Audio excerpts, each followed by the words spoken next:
பிரியாணி சாப்பிடணும்னு தோணுச்சு, ஆனால் நான்வெஜ் எனக்கு செய்யக்கூடாதுன்னா அப்போ இந்த மாதிரி ட்ரை பண்ணி பாருங்க. அதுக்கு ஃபர்ஸ்ட் ஒரு குக்கரில் கொஞ்சமாக எண்ணெய் ஊற்றிட்டு நெய் கொஞ்சமாக போட்டு பட்டை, லவங்கம், கிராம்பு, ஏலக்காய் எல்லாத்தையும் போட்டு அது கூடவே வெங்காயமும் போட்டு வதக்கிக்கலாம். வெங்காயம் வதங்கிறதுக்காக கொஞ்சமாக உப்பு போட்டு வதக்கிக்கலாம். வெங்காயம் வதங்கினதுக்கு அப்புறம் இது கூடவே 2 பச்சை மிளகா, கொஞ்சமாக இஞ்சி பூண்டு பேஸ்ட் போட்டுக்கோங்க. உங்களுக்கு எந்த அளவுக்கு காரம் வேணுமோ அந்த அளவுக்கு பச்சை மிளகா போட்டுக்கோங்க. இஞ்சி பூண்டோட பச்சை வாசனை போனதுக்கு அப்புறம் அது கூடவே தக்காளி சேர்த்துட்டு நல்லா மிக்ஸ் பண்ணிக்கலாம். தக்காளிலாம் நல்லா வதங்கினதுக்கு அப்புறம் கொஞ்சமாக கொத்தமல்லி போட்டு வதக்கிக்கோங்க. தக்காளிலாம் நல்லா வதங்கினதுக்கு அப்புறம் 1 spoon chicken masala, 1 spoon chilli powder போட்டுக்கோங்க. காரத்துக்கு ஏற்ற மாதிரி போட்டுக்கோங்க. இப்போ எல்லாத்தையும் நல்லா மிக்ஸ் பண்ணிட்டு கொஞ்சமாக தயிர் ஆட் பண்ணிக்கோங்க. இப்போ எல்லாத்தையும் நல்லா மிக்ஸ் பண்ணிட்டு அது கூட தண்ணி ஊற்றிக்கோங்க. எந்த அளவுக்கு அரிசி எடுத்துருக்கீங்களோ அந்த அளவுக்கு தண்ணி ஊற்றிக்கோங்க. தண்ணி நல்லா கொதிச்சதுக்கு அப்புறம் அதில் அரிசி போட்டுக்கலாம்.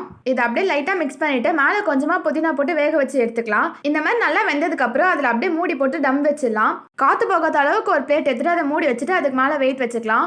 லோ ஃப்ளேம்லேயே வச்சுட்டு ஒரு 10 மினிட்ஸ் அப்புறம் ஓப்பன் பண்ணி பார்த்தா இந்த மாதிரி அரிசிலாம் உதிரியாக சூப்பராக இருக்கும். நீங்களும் இந்த மாதிரி ட்ரை பண்ணி பாருங்க.